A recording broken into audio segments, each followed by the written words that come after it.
They tried to silence him. They erased his name. But he rebuilt from nothing. He fought every algorithm. They tried again and failed. Now he's back, stronger. From blackout to spotlight, he's at the White House, at the top of his game. Franchi lives.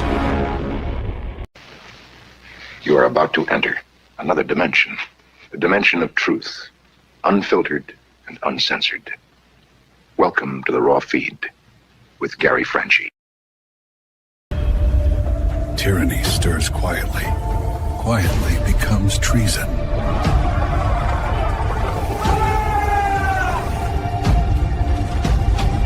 They may try to divide us, but today we rise as one clan. The Raw Feed Starts now. Welcome to the Raw Feed. I'm Gary Franchi, coming to you live from the heart of America.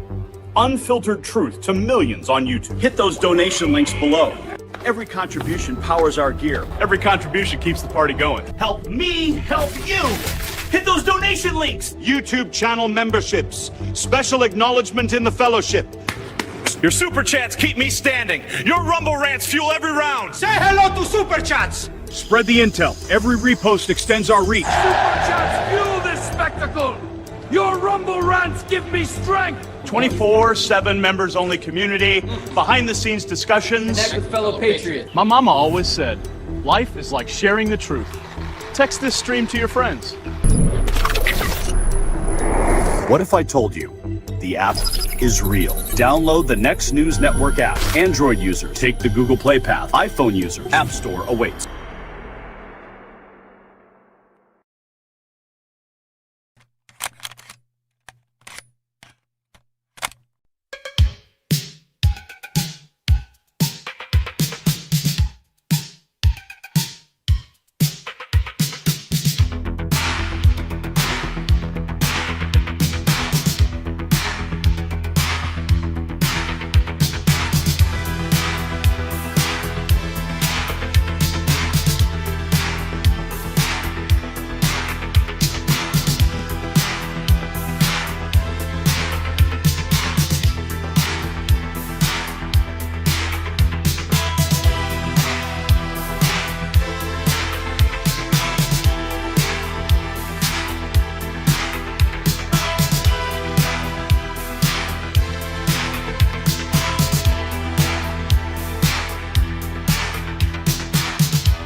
Good evening and welcome to the Raw Feed. I'm Gary Franchi. Tonight we've got 5 stories that are going to redefine the next chapter of American politics.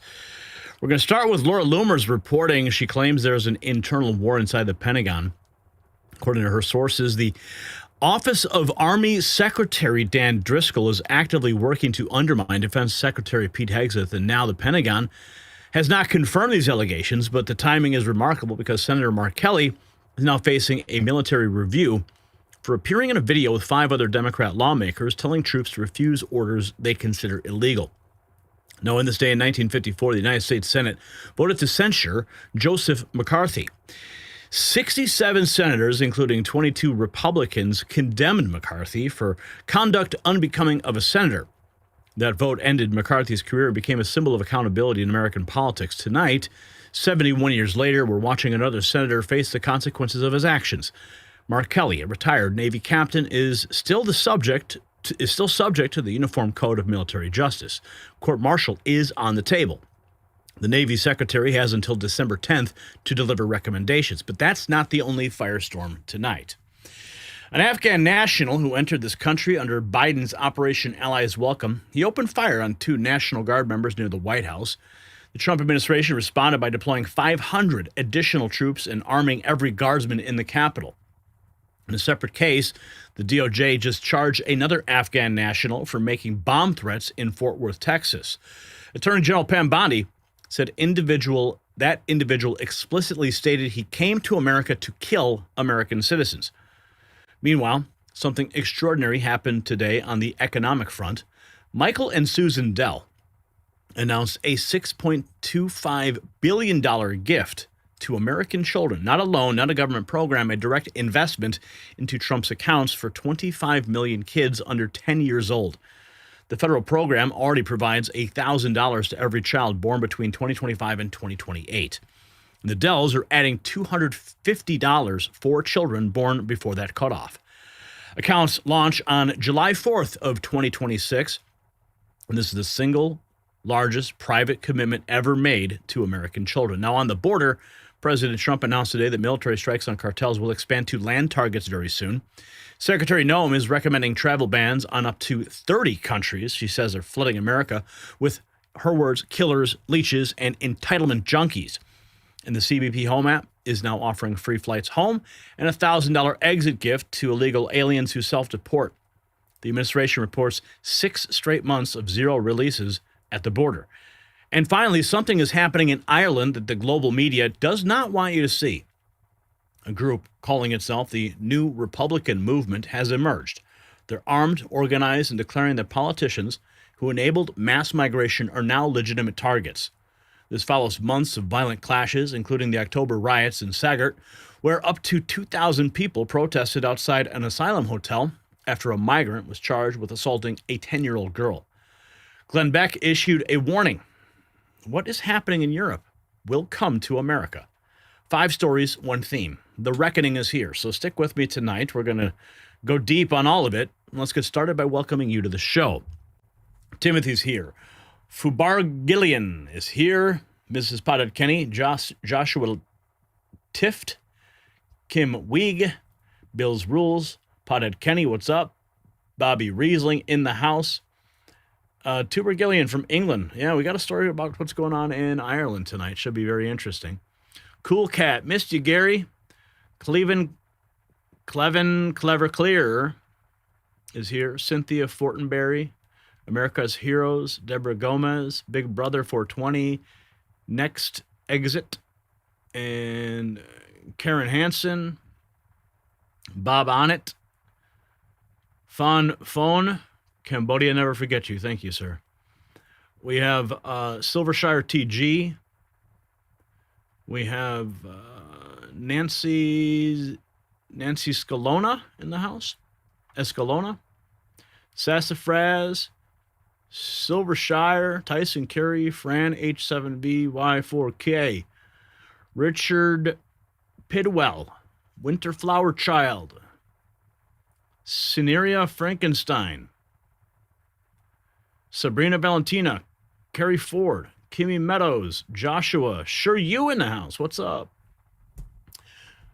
Shout out to all the mods who keep it clean and classy. Love you guys. We couldn't do the show without you. I don't give you guys enough credit. You really do a great job. James, what's up? Good to see you, James. Everyone's here. Brian, let's get into it. We got news to cover.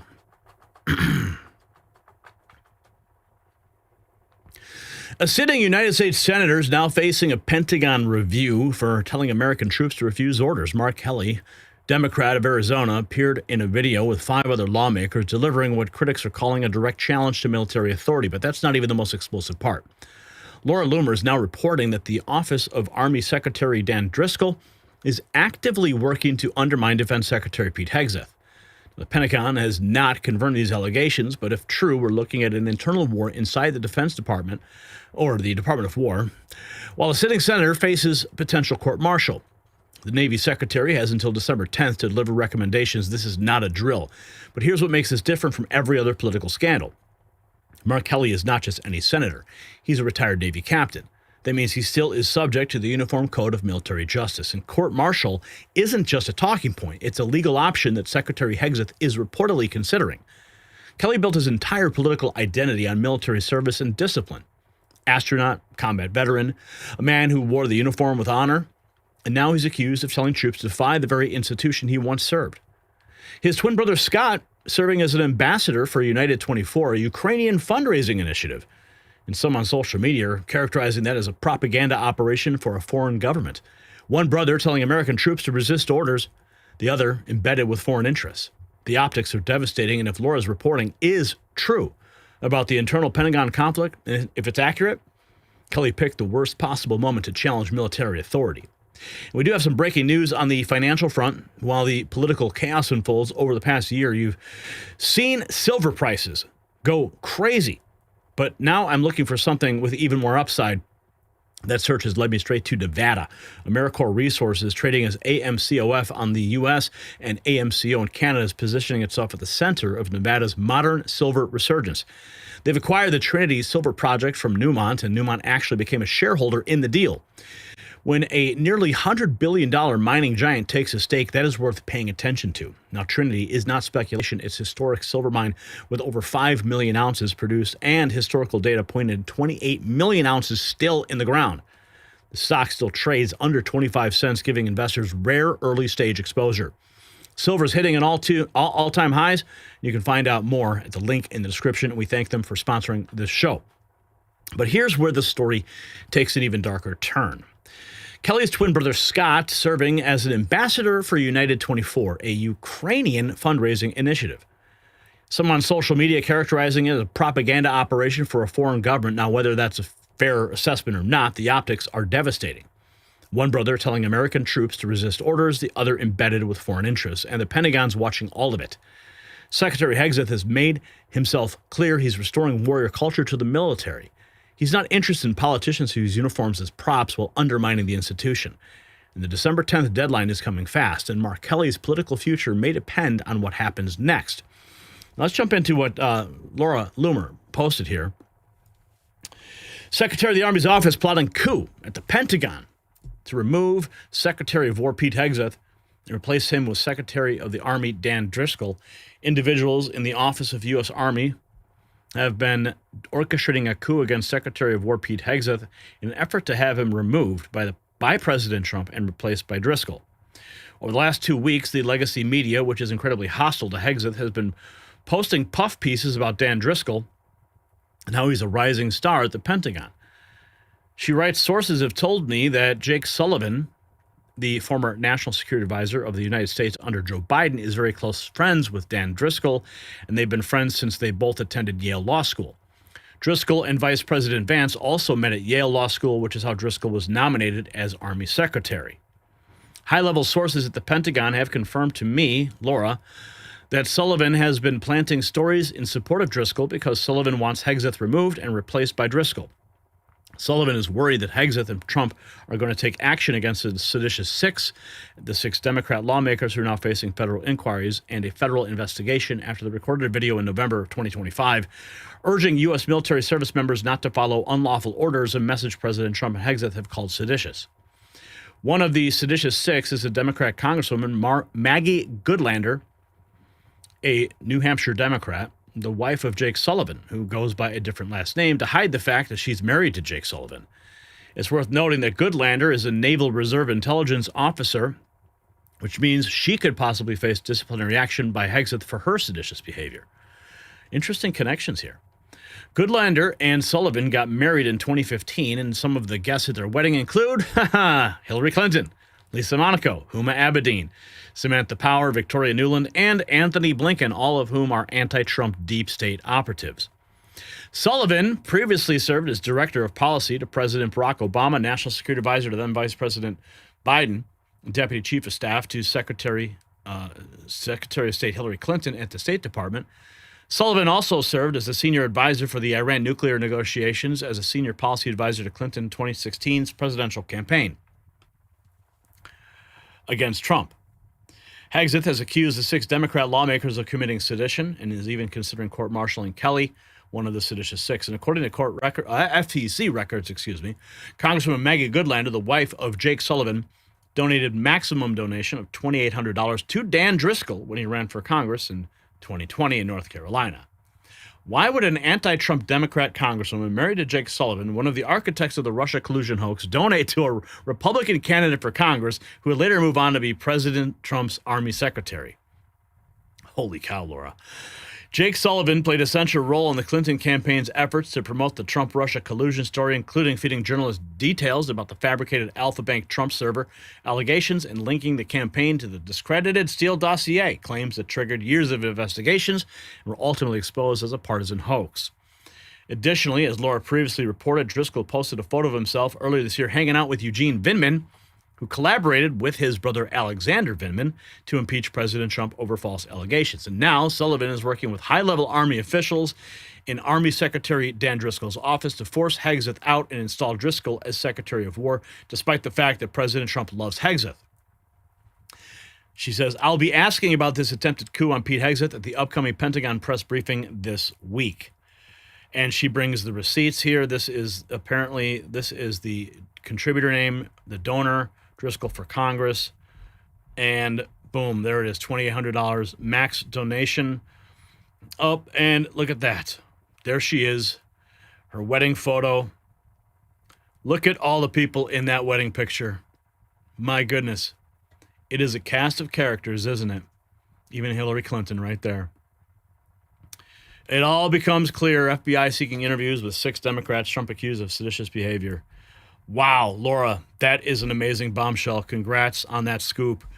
And we're going to certainly connect all the dots on this as it becomes more clear. So this is definitely on our radar now, and yours as you're watching this. And we have this from President Trump. MAGA Voice writes, "I agree with Trump. Mark Kelly should go to prison." 24 hours ago, "There are laws that impact our nation," the president writes. Read Title 18, Chapter 115, Section 2387. "Whoever, with the intent to interfere, impair, influence the loyalty, morale, or discipline of the military and naval forces, to be fined or imprisoned up to 10 years. Commander Kirk Leopold, U.S. Navy retired. "This is right on point. Do what has to be done." That is clearly a call for Mark Kelly to face the law under Title 18, Chapter 115, Section 2387. And now we have this, the Pentagon briefing today. Looks like a new media briefing. Mark Kelly is sweating again. I'm super impressed with President Trump's choice for press secretaries. We have an awesome team. Don't you agree? Let's check in with this. Disgusting that the moment on that topic, but I can 100% affirm that we know without a shadow of a doubt who these narco terrorists are. Yes, Wade. So you were speaking earlier about the Washington Post report concerning the Secretary of War and Admiral Bradley. And my question is, does the Department of War plan on pursuing any sort of legal action against the Washington Post? And what consequences will there be for lying to the American people? Because, of course, the implication there was that Pete Hegseth and Admiral Bradley are war criminals. And that was the implication, and that's what a lot of people on social media were saying after the fact. So could you speak to that?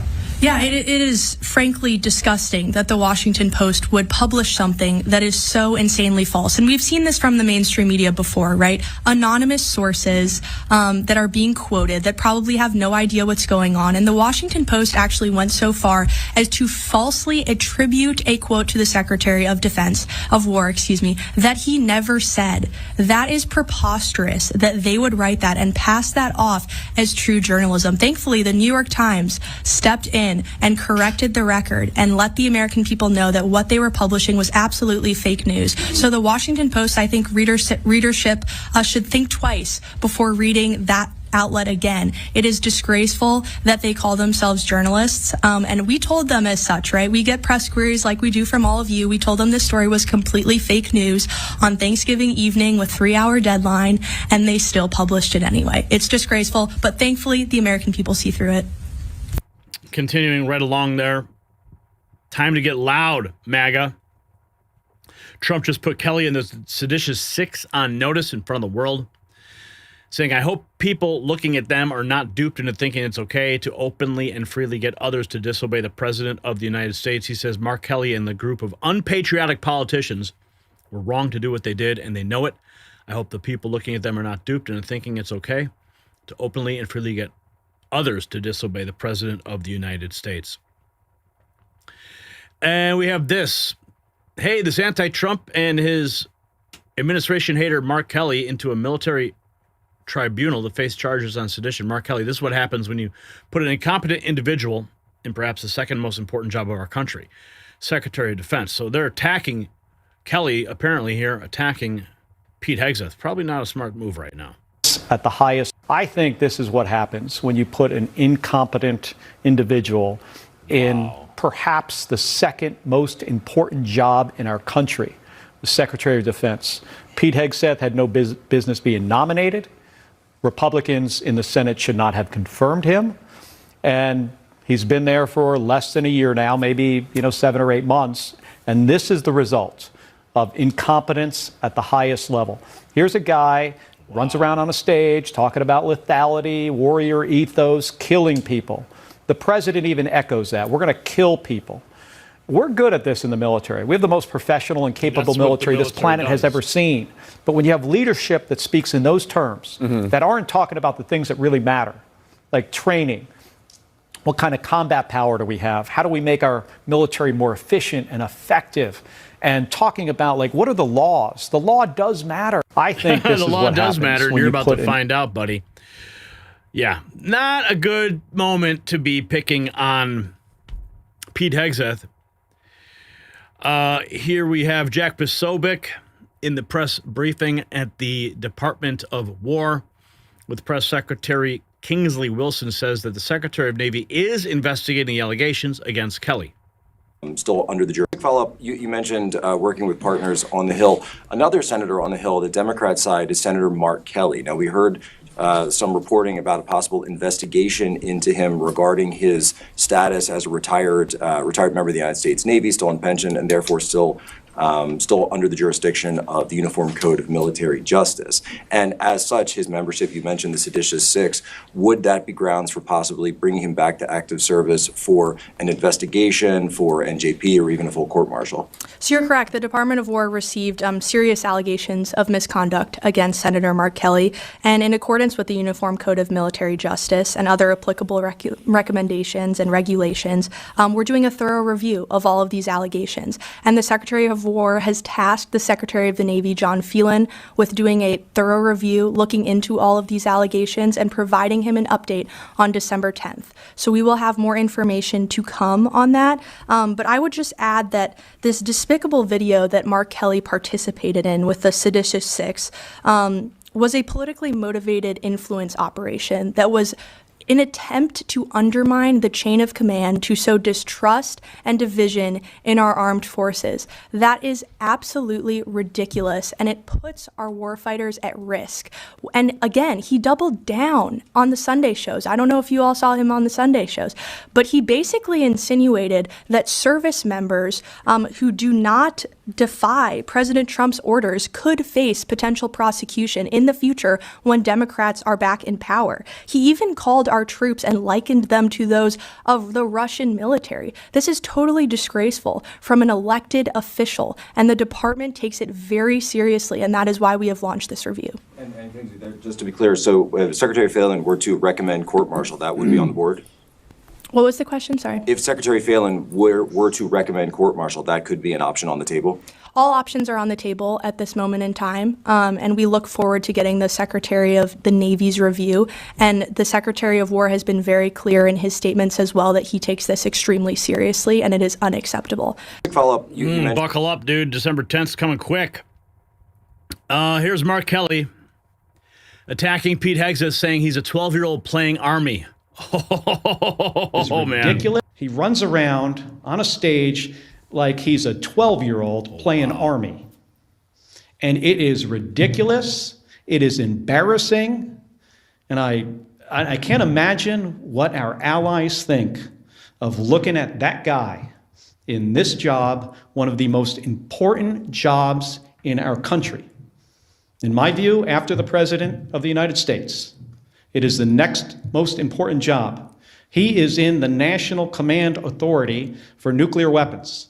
And last night, he's putting out on the internet turtles with rocket-propelled grenades. Have you seen this? This is the Secretary of Defense. This is not a serious person. He should have been fired after Signalgate.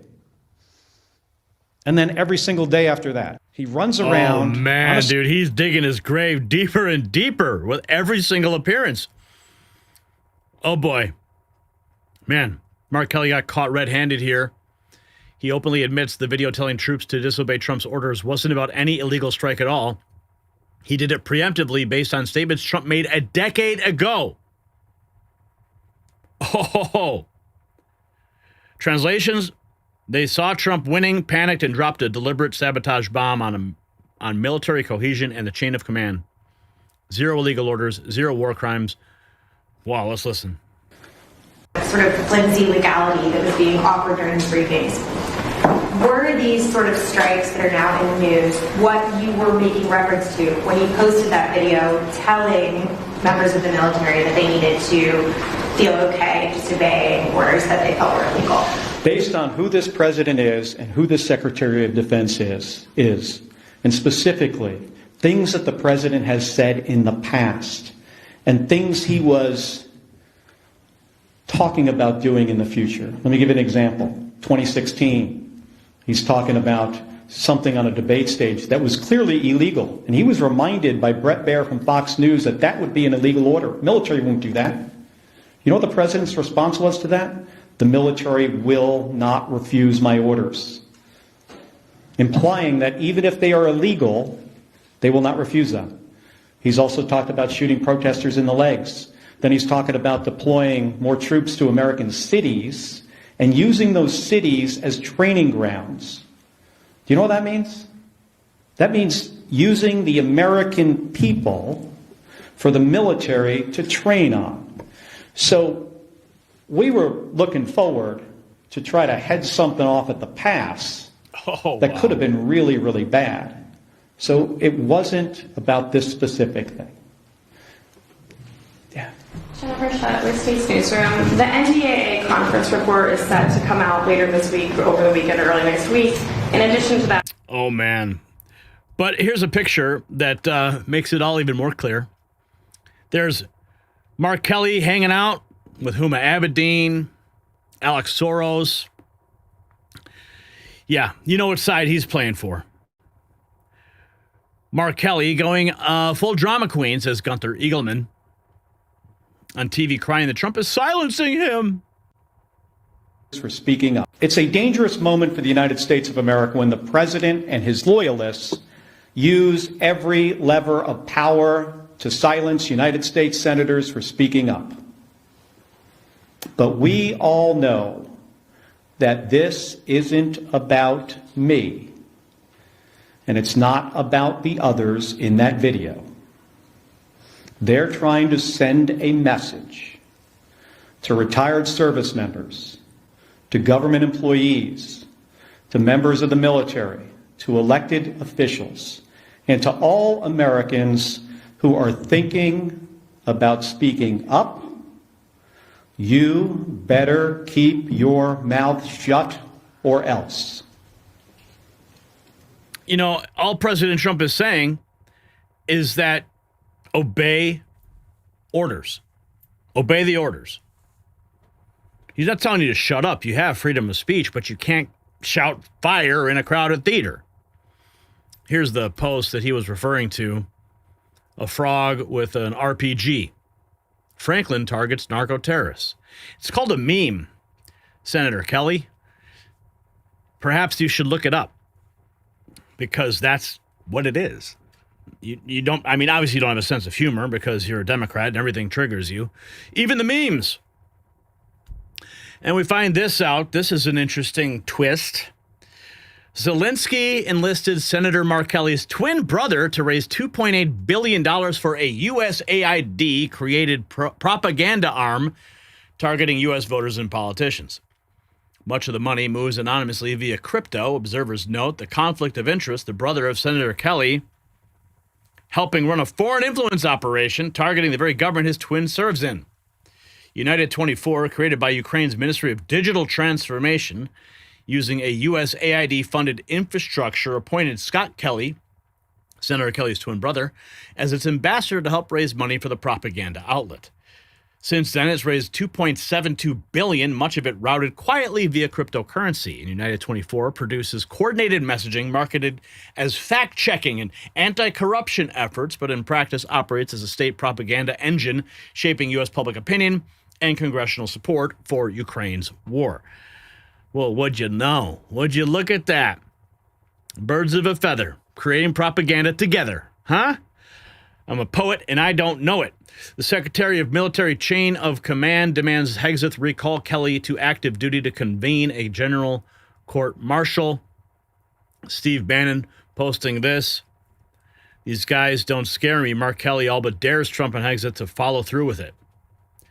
Veterans are slamming the seditious six. The White House posting this, issuing crystal clear messages that we stand with President Trump. These senators... The White House has made it very clear. The orders that come from the Commander-in-Chief and the Secretary of War have been upheld as lawful. Suggesting otherwise creates confusion and weakens our national security. For these senators and members of Congress to come forward and use their status as veterans to claim in some way that they are allowed to stand in the chain of command is treasonous.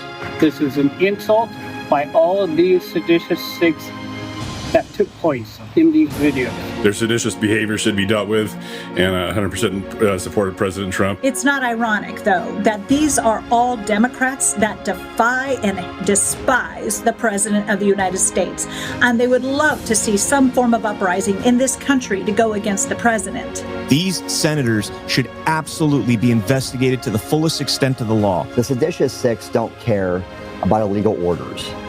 They are trying to recruit the next wave of insurgents to attack President Trump. And you've given no evidence what his illegal orders were? As your brother in arms, I say, stand firm, honor the chain, protect what we have bled for.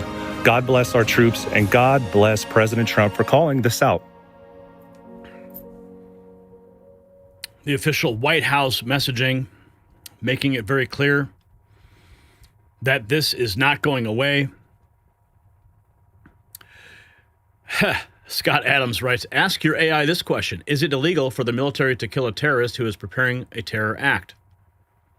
And here's Kelly essentially admitting this. The law. You can certainly go to the judge, advocate generals, the lawyers, and have a discussion about it. If you don't have time, you just say simply, I'm not going to do that. That's against the law. It puts a lot of burden on the troops to make a decision in real time. It puts a tremendous amount of burden on officers in the military, but that is their responsibility. And they can figure out, a reasonable person can tell something that is legal and something that is illegal. So would you refuse these specific orders to strike drug boats if you were still in uniform? Well, the difference between the initial strike and what is being reported, as a second strike, and those things are different. I think this administration has tied themselves in knots, the explanations that we have received You're tying yourself in knots, how how this is all legal. And I was saying weeks ago, my concern is with the service members, that we're going to put these individuals in a really, really tough decision, in a tough place. And, they may find out, down the road that they did something that is illegal. It is not fair to them. That's why we need presidents and Secretary of Defense who understand the Constitution, who understand the rule of law, and have more respect for the Constitution and the country and service members than the whims of a president. You can certainly go dude, to this guy is just digging deeper. Oh, man, he's heels in, buddy. Well, here's the bottom line. A sitting U.S. senator under military review for telling troops to refuse orders. The same senator whose brother works with a foreign government's fundraising arm. The same senator who built his career on military credentials may have just torched it. Secretary Hegseth is not backing down. The December 10th deadline looms, and for the first time in modern history, we may see a sitting senator face military justice for conducts that critics say borders on sedition. The establishment never thought accountability would come for them. Well, they were definitely wrong. Now, the story matters because the rules are supposed to apply for everyone. For decades, politicians have wrapped themselves in military service while undermining the very institution they claim to honor. Mark Kelly built his brand on being a Navy captain, an astronaut, a man of discipline. And now he's facing questions about whether he violated the oath that he once swore. The Pentagon review is not political theater. It's a legal process with real consequences, and court-martial is on the table. And whether you support Kelly or oppose him, the principle is clear. No one is above accountability. Not senators, not astronauts, not anyone. The December 10th deadline will tell us whether this administration is serious about restoring integrity to the military. So here's my question for you. Should Mark Kelly face military justice for telling troops to refuse orders? Yes or no? Let me know in the comments. And gear up at the Next News merch shop. You'll find the link in the description.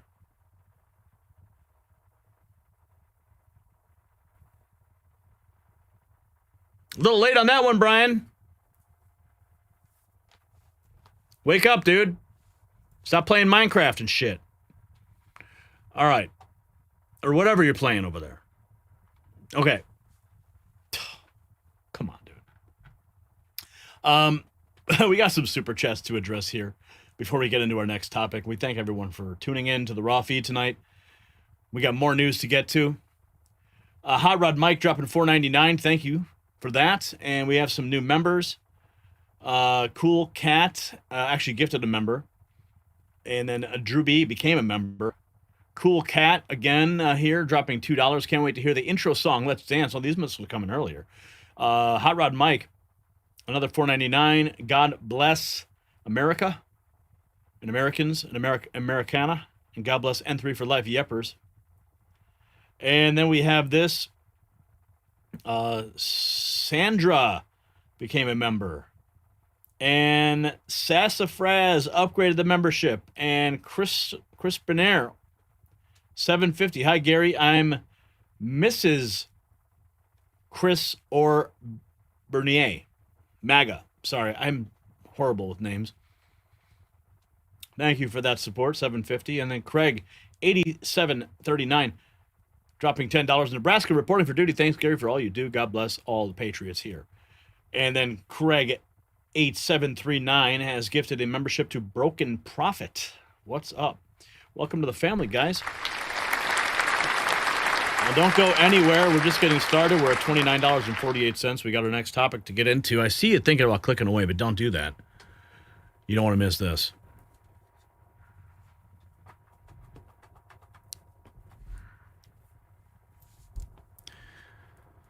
Two American soldiers were ambushed in broad daylight, not overseas, not in a war zone, but just blocks from the White House. One is dead, the other fighting to recover. The attacker, an Afghan national who entered this country under the Biden administration and shouted, Allahu Akbar, when he pulled the trigger. And tonight, every single National Guard member patrolling Washington, D.C. is armed to the teeth. The Pentagon confirmed it just a few hours ago. 500 additional troops deployed. The Capitol is now transformed, and the question nobody in corporate media wants to answer are finally being asked. Now let's talk about what's at stake here. On November 26, Army Specialist Sarah Beckstrom and Air Force Staff Sergeant Andrew Wolfe were standing post near Farragut West Metro Station when a man walked up and shot them both in the head. Sarah sadly passed away on Thanksgiving Day. She was just 20 years old. Having enlisted in 2023, Andrew is still in serious condition and showing signs of improvement. His mother says he gave a thumbs up to a nurse and wiggled his toes. West Virginia governor called it a positive sign as the family asked for continued prayers, but the attacker, Ramanullah Lakanwal, allegedly shouted Allahu Akbar as he opened fire before being shot by another guardsman. He entered the United States in September of 2021 through Joe Biden's Operation Allies Welcome. Now, Tom Holman has been warning about this for years. All of us have. He says many of these Afghans came with no documentation, not even an ID. They weren't properly vetted, and now an American soldier is dead because of it. And we interrupt with some breaking financial news. While the nation mourns, smart Americans are thinking about protecting what they have. Over the past year, you have seen physical gold and silver skyrocket. But now here is some even more news straight from Nevada. AmeriCorps Resources, trading as AMCOF in the United States and AMCO in Canada, is positioning itself at the center of Nevada's modern silver resurgence. They've acquired the Trinity Silver Project from Newmont, and then Newmont actually became a shareholder in that very same deal. When a nearly $100 billion mining giant takes a stake, that's worth paying attention to. Now, Trinity is not speculation. It's a historic silver mine with over 5 million ounces produced, and historical data pointing to 28 million ounces still in the ground. The stock still trades under 25 cents. Silver, yes, hitting all-time highs. You can find out more at the link in the description. We thank them for supporting this program. But here's what makes the story even more explosive. The Department of Justice just announced a separate case. Another Afghan national named Mohammed Dawood Al-Okhazi, also admitted during the Biden era, has been federally charged for posting TikTok threats to build a bomb and kill Americans in Fort Worth, Texas. Attorney General Pam Bondi said the suspect, specifically, she said the individual explicitly stated he came here to kill American citizens. Now, that's 2 Afghan nationals charged in 1 week. Meanwhile, the Pentagon confirmed on Tuesday that every guardsman in D.C. is armed and conducting joint patrols with the police. Secretary Hegseth deployed 500 additional troops within hours of the attack, and the Trump administration is not playing defense anymore. Here it is, Pam Bondi confirming, because the 2 National Guardsmen got shot in D.C., the Trump administration flooding the American cities. Before working hand in hand with Secretary Noem, Homeland Security. Director Patel has already arrested 500 suspected terrorists since January 20th. We're working hand in hand with Pete Hegseth. And yes, we are bringing in our National Guard to every city we possibly can. Who needs our help? And that's a lot of them. We're tied up, as you know, in a lot of court hearings right now. These young men and women in the Guard, they want to help our country. They want to be here. They are patriots, yet they will not be attacked by a radical Islamic terrorist who screams by reports, Ali Akbar, before shooting 2 of our Guard members and almost killing more. Yeah, can you... Working hand Almost killing more. If it wasn't for that brave guardsman who stabbed the guy, National Guard members patrolling D.C. are armed as the mission continues in the nation's capital and other major cities. Suspect in the D.C. shooting of 2 National Guard members formerly charged with murder pleads not guilty, of course.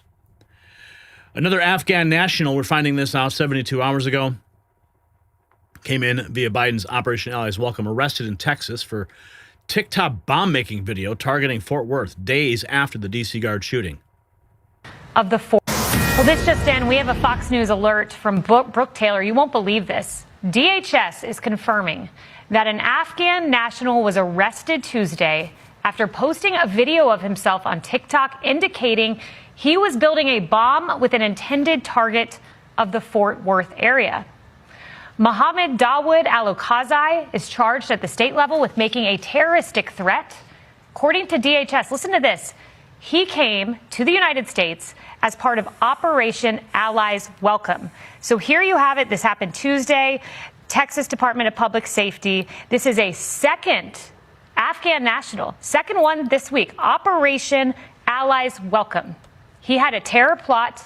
We know it comes the same week that deranged individual, that alleged assassin, took out 2 of our heroic National Guard, came here on the same program, Operation Allies Welcome, a program that we were assured time and time again by Mayorkas, by Jen Psaki, by Joe Biden himself was safe and secure.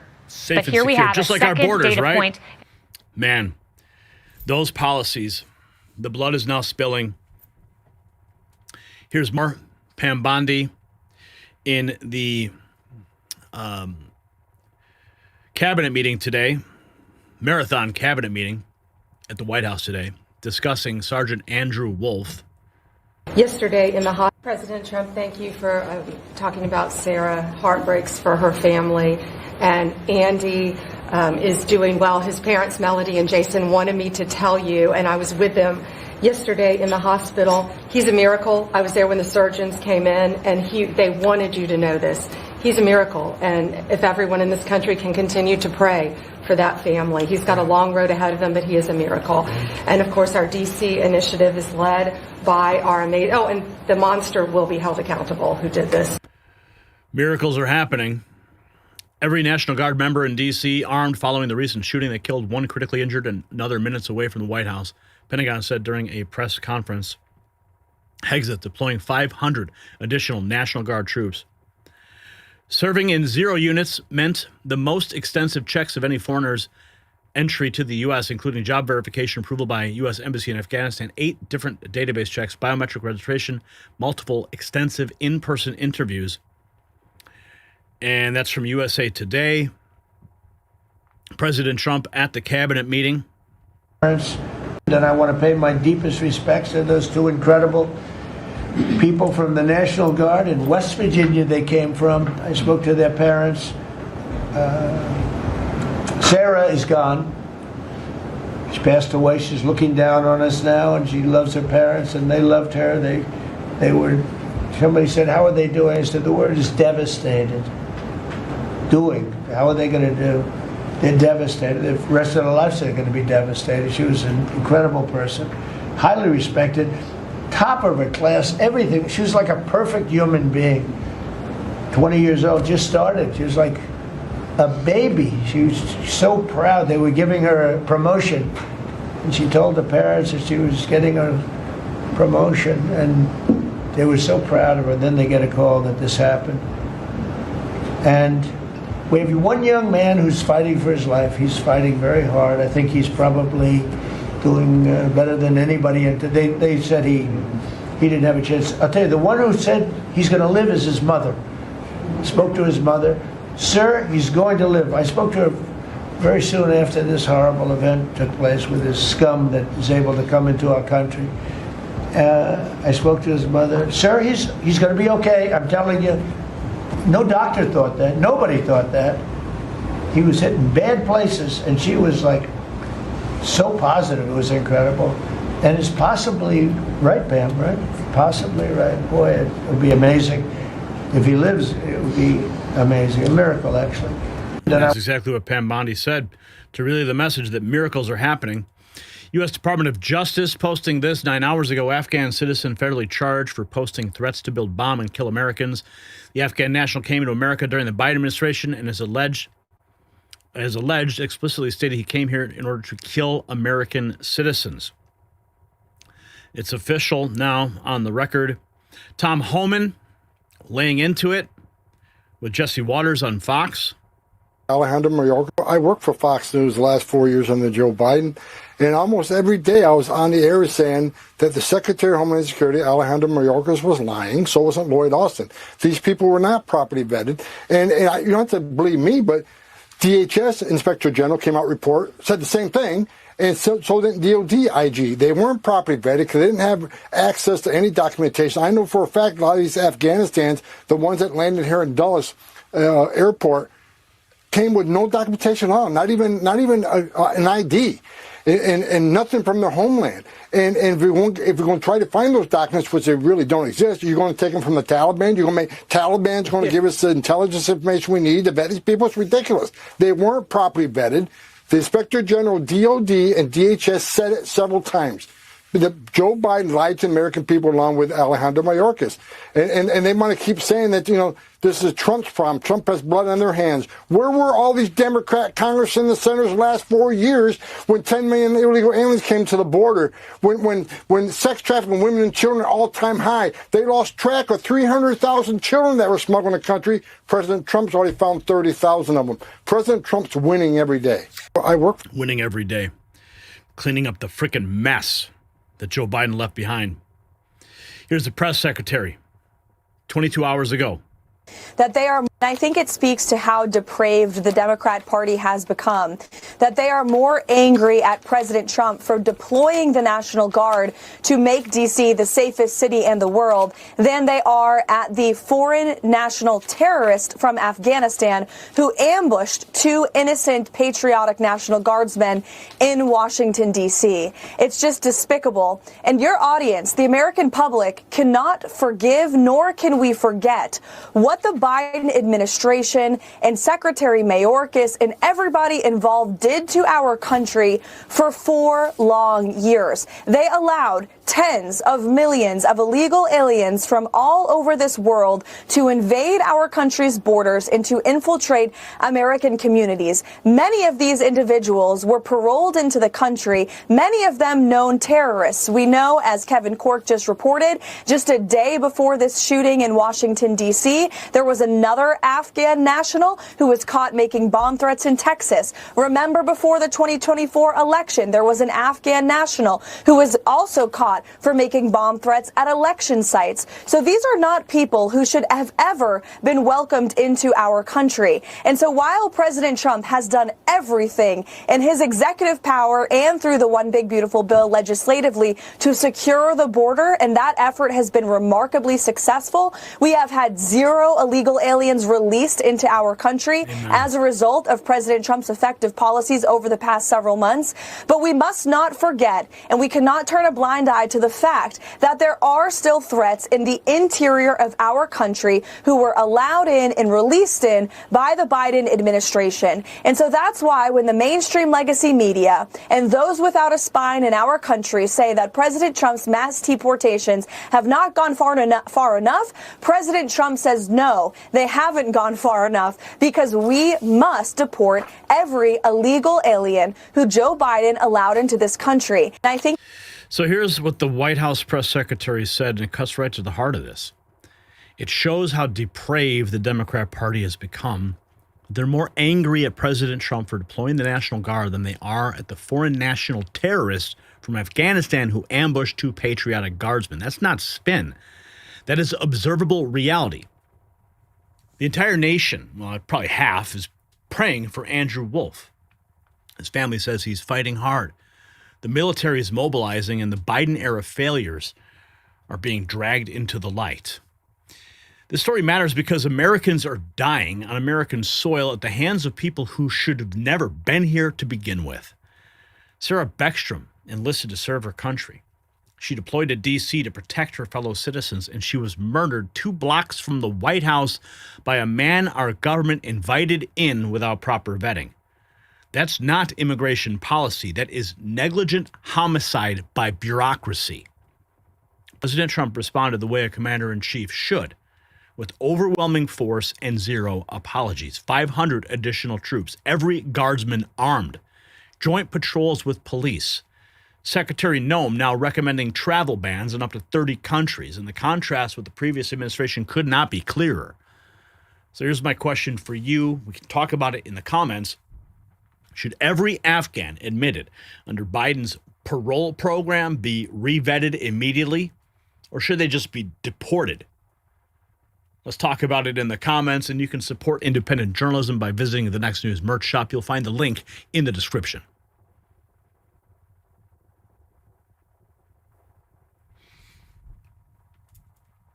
All right, looks like we got another super chat here. Looks like it came from Steven.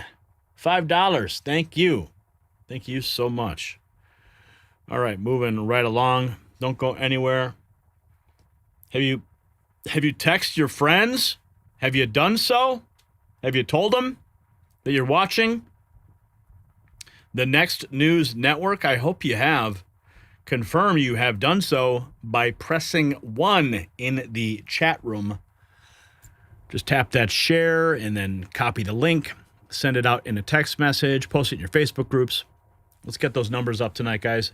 Make sure you hit the like button as well. Every interaction helps feed the algorithm and boosts our visibility. All right, Brian, let's get going.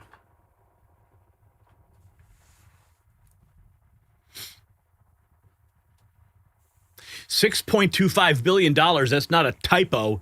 That's how much Michael and Susan Dell just committed to American children.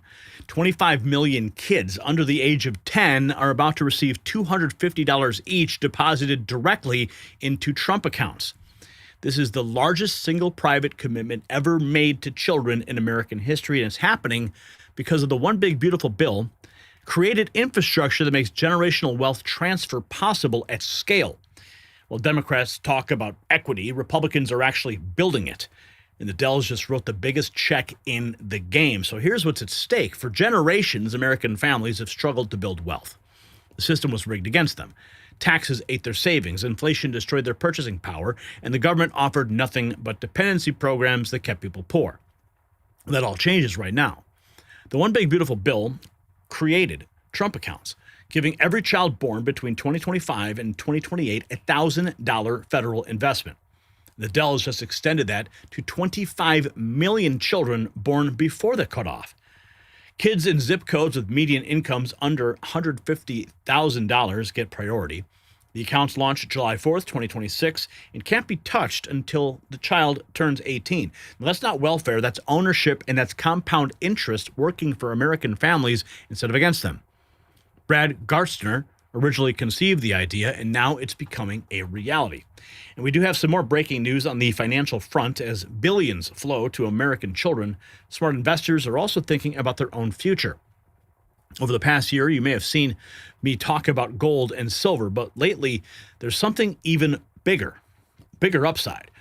And that search led me straight to Nevada. AmeriCorps Resources, trading as AMCOF in the United States and AMCO in Canada, is positioning itself at the center of Nevada's modern silver resurgence. They've just acquired the Trinity Silver Project from Newmont, and Newmont actually became a shareholder in that deal. When a nearly $100 billion mining giant takes a stake, that is worth paying attention to. Now, Trinity is not speculation. It's a historic silver mine with over 5 million ounces produced already, and historical data pointing to 28 million ounces of silver still in the ground. And get this, the stock is still trading under 25 cents, giving investors a rare early-stage exposure. Silver is hitting new all-time highs. You can find out more at the link in the description if you are interested, and we thank them for supporting this program. But here's where the story gets even bigger. It's not just about the Dells. President Trump says more announcements are coming. Other wealthy donors and corporations are reportedly in discussions to contribute. Dell Technologies already committed to matching the $1,000 federal grants for children of their own employees. The White House is positioning this as the beginning of a movement. The economic implications are staggering. Trump claims $18 trillion in investment commitments since taking office, and fact checkers dispute the exact figure, but the momentum is undeniable. The One Big Beautiful Bill also includes temporary deductions for tips and overtime and a $6,000 senior deduction. This is a fundamental restructuring of how Americans build wealth. And speaking of wealth, we just have this in just a few moments ago. Kevin Hassett essentially confirmed as the next Fed chair by President Trump. And that's good news because we need to get Jerome Powell out. He is suffocating the housing market. Say that potential being it's a great group, and I guess a potential Fed chair is here too. I don't know. Are we allowed to say that? Potential. He's a respected person, that I can tell you. Thank you, Kevin. Being it's a great group. Kevin Hassett, huh? And I guess I was thinking it was Treasury Secretary Bissett. I don't know. At the last cabinet meeting, President Trump, Bissett was sitting right across from Trump, and he alluded that Bissett was on the list. Of course, President Trump kind of playing coy with Hassett, but Regardless, going back to President Trump, talking about these gifts being made. As I mentioned, this gift is being made possible by the largest tax cuts in American history, which our Republican majorities passed earlier this year. And the Speaker worked so hard, and John Thune and Jason and all of them, every one of them. Ted Cruz is with us. He worked so hard getting that done. That was the biggest, most consequential bill they say ever passed. And, you know, if they remember, Michael, they thought we had to put that in 12 to 14 bills. I said, I don't know if we can hold it that long with the Democrats. And we said, let's try doing it once. So we did, and people were surprised, but we got it done.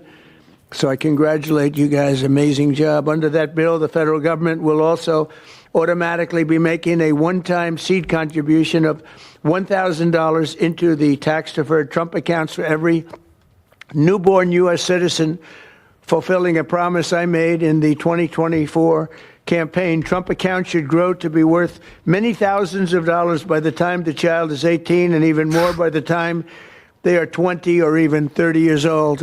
I remember when they made the initial announcement, the promises made on the campaign trail, and we predicted here that there would be a Trump baby boom triggering at the announcement. President Trump discussing when the accounts will begin. These accounts, contributions to Trump accounts will also be a great benefit for employers to offer their workers, which they'll be able to do tax-free. It's tax-free. We expect hundreds of major companies to announce plans to contribute to these accounts in the coming months, and we've had tremendous interest in that regard. So the Trump accounts will be available starting on July 4th next year. Yeah, baby, Trump accounts are happening. Michael Dell and Susan Dell delivered remarks from the White House upon announcing one of the largest private investments in American children in history. July 4th of this year. Thank you, Mr. President. It's a great honor to be with you here in the White House. And, you know, when you passed the Invest America Act on July 4th of this year, we were really inspired to see that happen. And this is something that, you know, Brad had first mentioned to us in 2021. We thought it was a great idea then, and it's amazing that it happened. And we also saw that this act would become a platform. And, you know, we believe the smartest investment that we can make is an investment in children. And this act has created a platform for families and friends and communities and companies and philanthropists to contribute to these accounts to create a savings and opportunity and hope and prosperity for tens of millions of children in this country. And Susan and I are super excited to announce our $6.25 billion gift to 25 million American children, 10 and under, and our gift will cover most of the children that are 10 and under that are not part of the federal program, the 0 to 2 year olds, and who also live in zip codes where the median income is $150,000 or less. And I have spoken with a number of other wealthy Americans, philanthropists, and we are confident that others will join us because we all understand the incredible impact that a gift like this can have on the lives of young Americans. So again, it's a great honor for us to be here to be able to announce this. You know, when I was 8 years old, I got a passbook savings account and I had, I think, about $8 in it. And you go to the savings and loan and you give them a quarter and they'd stamp your account. And I got to see the power of compound interest early in my life. And that has brought me here to this moment. And hopefully will inspire that kind of opportunity for many more young people in this country. So again, thank you for the privilege of being here. Thank you, Michael. Thank you, Susan. So beautiful. Thank you very much. Susan, would you like to say something? I'd just like to say how excited we are to be a part of this. We believe that when children have a future that they can see is worth saving for, then that will help build hope and opportunity and prosperity for generations to come. So we're so excited to be doing this and hope to have many people join in our efforts. Thank you so much. Thank you, Susan. How amazing is that? Talk about philanthropy, man. That's a huge check to write. Brad Gerstner, on Trump accounts, President Trump was elected on a Main Street agenda to get the rest of America into the game, and that's exactly what this does. President Trump talking about the impact on American kids. They can really, well, I think they can learn a little bit about the free enterprise system, they can really learn a lot about how life works, how business works. They want to go out and make a living for themselves, because maybe it's going to be a lot more than we think, or maybe it's not going to be quite as much as we think, depending on what happens with the world and the market. We'll try and do very well in that regard too, but there's a lot of learning to be done, and I think this is a big step forward. Well, I think they can... The Trump accounts, baby. In honor of America's 250th anniversary, Michael Dell, Susan Dell announcing they're giving, 25 million American children $250 each to save and invest in their personal Trump account. That's the equivalent of $6.25 billion. Secretary Burgum talking about prices, keeping them low for American citizens.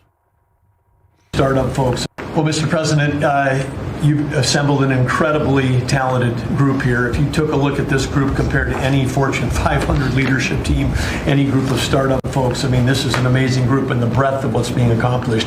And the timing couldn't be better, because with your leadership and vision, you've set us up for this age of abundance as we head into next year, the 250th anniversary of this country. And what are we heading into that year? As we've talked around the table, you've heard about massively lower taxes, massively lower regulation, abundant energy, record capital investment coming in, job growth.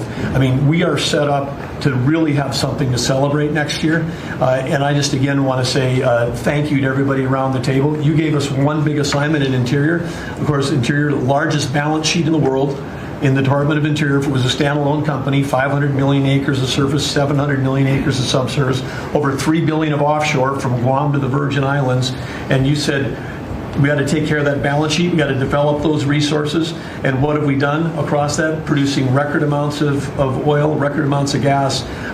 And again, we set out with a goal, energy diplomacy, sell energy to our friends and allies. We're exporting a record amount of energy to all of our friends and allies around the world. That's helping do that. And you're giving a gift to America as we head into this. You're giving us peace abroad, and you're giving us prosperity at home. That bodes so well for our country. One small little gift that we're giving to all Americans from one teeny part of Interior, which is the national parks, is that not only are we keeping prices low for all American citizens, offering 10 free days for our national parks next year to coincide with our holidays, but also a $100 surcharge for non-residents. That is going to raise hundreds of millions of dollars for our... Okay, national parks should be free all the time. Yeah, you're going to give us 10 free days, buddy? Yeah, I think our taxes already paid for that. Okay, yeah. Anyway, Secretary Rollins says this is all from the cabinet meeting today. It isn't one trade deal or two. It's dozens of trade deals. Talking about rural prosperity, going to focus on that. The opportunity to do that under these new trade deals is unprecedented. Secretary Scott Bessent of the Treasury. In 2006, we're going to see very substantial tax refunds in the first quarter. We're going to see real wage increases. I think next year is going to be a fantastic year. The numbers will be in, and I'm sure many people will be celebrating and can't wait to get those tax refunds. Here's more from the Vice President. I want to pick up on something you said, Mr. President. Thank you, Mr. President. It's an honor to serve with this great team that you've assembled. And I just want to pick up on something you said, Mr. President, because you hit the nail on the head. That it is absurd that Democrats talk about an affordability crisis that they created and the people around this table work every single day to address. You'll hear a lot of statistics today. You hear a lot of statistics in our political conversation. I think the most important statistic for the American people is that under the Biden administration, the average American family lost over $3,000 of household income. And under the first 10 months of this Trump administration, they have gained over $1,000 of household income. What that says very clearly is that we are fixing the problem that Joe Biden and the Democrats created in the last administration. If you look at every affordability crisis that's confronting the American people today, it is traceable directly to a problem caused by Joe Biden and congressional Democrats. Why did homes get so unaffordable? Because we had 20 million illegal aliens in this country taking homes that ought by right to go to American citizens. Why did tax bills get so unaffordable? Because Democrats were raising taxes while congressional Republicans under the president's leadership, we're now cutting taxes. Why did food get so expensive? Because we printed trillions of dollars and threw it into green scams that made our agricultural economy suffer while Americans were paying higher prices for food. On every single one of those issues, Mr. President, I think we've made incredible progress. But it would be preposterous to fix every problem caused over the last 4 years in just 10 months. I think that we've done incredibly good. But what I see over the next year, and you heard Brooke talk about joy and gratitude, what I really think this season represents for me, and I think for the entire administration, is that we have now done incredible work to fix what Joe Biden broke. And I think the next year in American growth and American prosperity could be the best year that we've had in the United States of America. It's going to happen because we're all working hard. It's going to happen because we have the greatest country in the world. But I think for congressional Democrats in particular, if they want to talk about affordability, they ought to look in the mirror. We are fixing what they're broken. We're proud to do it. It's the job that we were elected to do. But I think 2026 is going to be the year where this economy really takes off. Oh, yeah. No, there's no question about it. 2026 is going to be absolutely epic, especially once we get rid of Jerome Powell. Secretary LCD, Lori Chavez DeRemer, Secretary of Labor. Under your leadership, Mr. President, over 2 million jobs have been created since you started, have been native-born workers, and that's the difference. Under the Biden administration, it was mostly foreign-born or federal jobs. Secretary Turner provides an update on his work at HUD. HUD has supported over 1 million Americans in home ownership and affordability, over 560,000 first-time home buyers. Back to the Dell family, depositing $250 into individual investment accounts for 25 million children. Now, I did look into that specifically. If you want some more information, let me see if I can track down that research I did for you on the Trump accounts. Basically, tax advantage savings investment account for children. For kids born between January 1st, 2025 and December 31st, 2028, the federal government will contribute $1,000 at birth. For other children under age 18, including under 10, born before 2025, you can still open a Trump account, though you won't get the $1,000 seed money. Once open, the account works like a long-term investment. Parent, guardians, and other eligible contributors can deposit up to $5,000 per child before the age of 18, with some portion optionally coming from employers. So it looks like you have a one-time $5,000 investment in that account. So like maybe a mother would do $5,000, father maybe $5,000, aunt or uncle $5,000. You get the point. Funds are invested in stock index funds or similar approved investments and grow tax deferred until withdrawal, though withdrawals follow rules similar to those for retirement accounts. So who's eligible for kids under 10? Now, it's not just if you're born. Any U.S. child under the age of 18 with a valid Social Security number is eligible to have a Trump account. For the $1,000 federal seed deposit, children must be born between 2025 and 2028. For children under 10, born before 2025, you can still open a Trump account, but you won't get the $1,000 deposit. According to administration guidance, you will need to use Internal Revenue Service Form 4547 to open the account. The official launch date, July 4th, next year. For newborns in the 25-28 window, the government intends to automatically create accounts in the child's name. If your child is already born before 2025, once the program is live, as parent guardian, you should download Form 4547 or follow instructions from the Treasury. So that is just some of the cliff notes from that remarkable new program. Gas prices plunge. State average hits $2.76 a gallon, below the national rate. Historic trade deals continue. President Trump talking about the gas prices. I think at $2, we're now at about $2.50 a gallon. We're going to be, I think, at $2 a gallon. We could even crack that at some point. I'd love to do it. And we could do it more easily if we weren't building up the strategic national reserves, which Biden emptied out before the election so that he could try and get elected, meaning he started it, then he got thrown out of the race. Then she took over and she kept it going, and they emptied out these strategic national reserves, which are really meant for something else. They're not meant to keep people happy with their gasoline price. They're meant for war.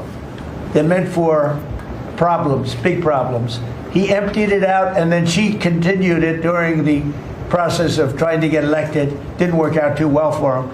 And they virtually brought it down to the lowest level, I believe, in history. And it didn't have much of an impact because the prices were very high. But our prices now for energy, but for gasoline, are really low. Electricity's coming down. And when that comes down, everything comes down. We're now at about $2. So here's the bottom line. Michael Dell said it himself. We want these kids to know that not only do their families care, but the communities care, their government, their country cares about them. 25 million children are about to receive the gift of compound interest. $250 invested at birth, left alone for 18 years, becomes real money. Multiply that by millions of families, you're looking at generational wealth transfer that could reshape American society. The establishment said it could not be done, and the Dells just proved them wrong. So the story matters because wealth in America has always been flowing upward.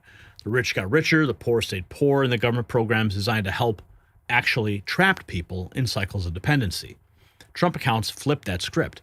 Every American child now has a stake in the system. Every family has a reason to think long term. And when Michael and Susan Dell commit $6.25 billion to make it happen, you're watching history being made. Now, this is not charity. This is an investment in American children, an investment in American families, an investment in American future where ownership replaces dependency.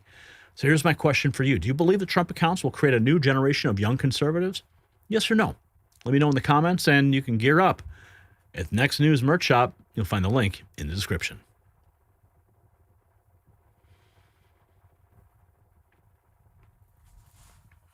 All right. I think we did this before. I want to find out. Let's see here. If I can. If $1,000 is placed into a Trump account when a child is born with compounded interest, how much will be in that account when the child reaches the age of 18? Let's see if we can get an answer from ChatGPT. All right, it's thinking.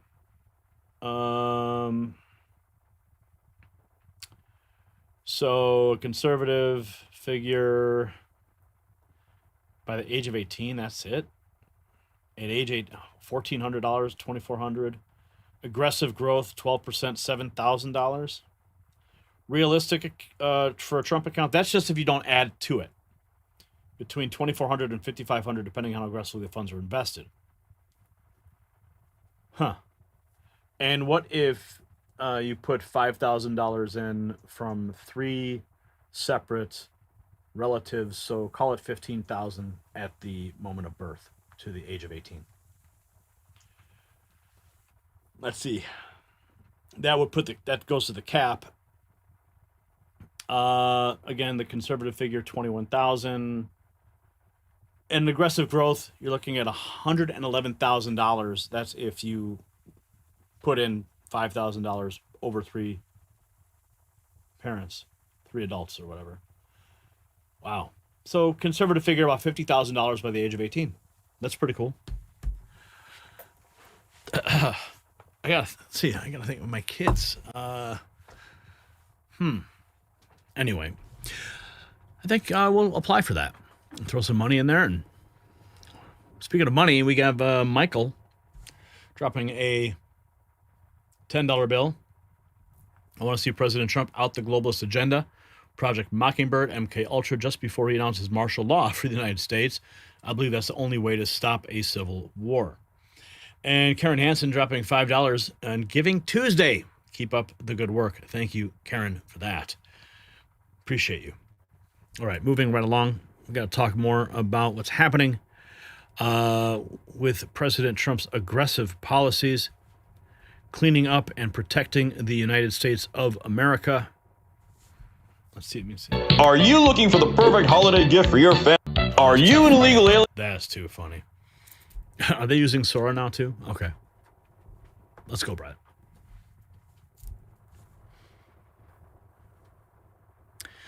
The President of the United States has put the entire world on notice. Land strikes will be targeting cartels. Travel bans are expanding to 30 countries, and any nation funneling drugs or criminals into America is now subject to military action. Not just Venezuela, anybody, and that's a direct quote. Meanwhile, the dictator of Venezuela is reportedly trying to flee his own country, but his inner circle won't let him leave because they know what happens next. This is not diplomacy. This is a new American doctrine. And the cartels, the smugglers, and the hostile regimes are finally learning what zero tolerance actually looks like. Now, here's what's at stake, because for decades, America has been the world's doormat. Cartels poisoned our communities. Foreign governments exported their criminals, and our leaders did nothing. They called it compassion. They called it diplomacy. They called it complicated. Meanwhile, Americans died by tens of thousands every single year. Well, that is all ending right now. President Trump announcing military strikes will hit any nation tied to drug trafficking, not just Venezuela, but anyone funneling poison into our country. Homeland Security Secretary Noem went even further, recommending a full travel ban on every country flooding America with what she called killers, leeches, and entitlement junkies. Reports indicate the administration is preparing to expand travel restrictions to around 30 nations. The DHS put it plainly, it's a privilege and not a right to come to the United States. And for the first time in years, Americans are being put first. And some breaking news, though, on the financial front. While America secures its borders as the administration cracks down on foreign threats, smart investors are looking to protect and grow their wealth. Over the past year, you've seen me present opportunities to purchase gold and silver, but now there's something even more of an upside. Now, that search has led me to Nevada. AmeriCorps Resources, trading as AMCOF in the U.S. and AMCO in Canada, is positioning itself at the center of Nevada's modern silver resurgence. They've acquired the Trinity Silver Project from Newmont, and Newmont actually became a shareholder in that deal. When a nearly $100 billion mining giant takes a stake, that is worth paying attention to. Now, Trinity is not speculation. It's a historic silver mine with over 5 million ounces produced and historical data pointing to 28 million ounces still in the ground. And get this, the stock is still trading under 25 cents, giving investors rare early-stage exposure. Silver hitting all-time highs right now, so find out more at the link in the description, and we thank them for supporting the show. But here's where the story gets even more intense. Reports indicate that the Venezuelan dictator, Nicolas Maduro, wants to flee his own country, but his inner circle is blocking him. They're reportedly telling him the CIA is waiting outside. The reality? His cronies know that if Maduro leaves, they're next. The regime is crumbling from within. Meanwhile, as of mid-November, 83 people have been killed in 21 military strikes on 22 vessels. The administration designated cartels as foreign terrorist organizations, treating drug traffickers like enemy combatants. Even the CBP Home app is offering free flights home, plus a $1,000 exit gift to illegal aliens. The administration not playing defense now. They're hunting. Here's what they put out on social media. Arrangements. And once you're home, are you an illegal alien in the United States? Are you looking for the perfect holiday gift for your family? Then DHS has the best holiday deal of your life. It's the CBP Home app. It's free. It's fast. Just download the CBP Home app and fill out your information. We'll take care of your travel arrangements. And once you're home, you'll receive a $1,000 stipend. So don't delay. Join the 2 million illegal aliens who have already left. Download the CBP Home app today and get home for the holidays. Are you an illegal alien in the United States? Oh, man. Department of Homeland Security got jokes. They got the jokes, man. Here's President Trump talking about those boats. Somebody asked me a question about, to me, it was an attack. It wasn't one strike, two strikes, three strikes. Somebody asked me a question about the second strike. I didn't know about the second strike. I didn't know anything about people. I wasn't involved in it. I knew they took out a boat. But I would say this, they had a strike. I hear the gentleman that was in charge of that is extraordinary. He's an extraordinary person. I'll let Pete speak about him. But Pete was satisfied. Pete didn't know about second attack having to do with two people. And I guess Pete would have to speak to it. I can say this. I want those boats taken out. And if we have to, we'll attack on land also, just like we attack on sea. And there's very little coming in by sea. I think we've knocked out over 90% of it. There's very little, and I understand that. There's very little. We're saving hundreds of thousands of lives with those pinpoint attacks. It's an amazing thing when you see a boat going along. And, you know, a lot of the press would like to say they're not. You see the boat. They're not maybe drugs. You see these boats. First of all, who has 5 engines on the back of a boat? Going in weird directions and loaded up with lots of white containers. Their bags or things.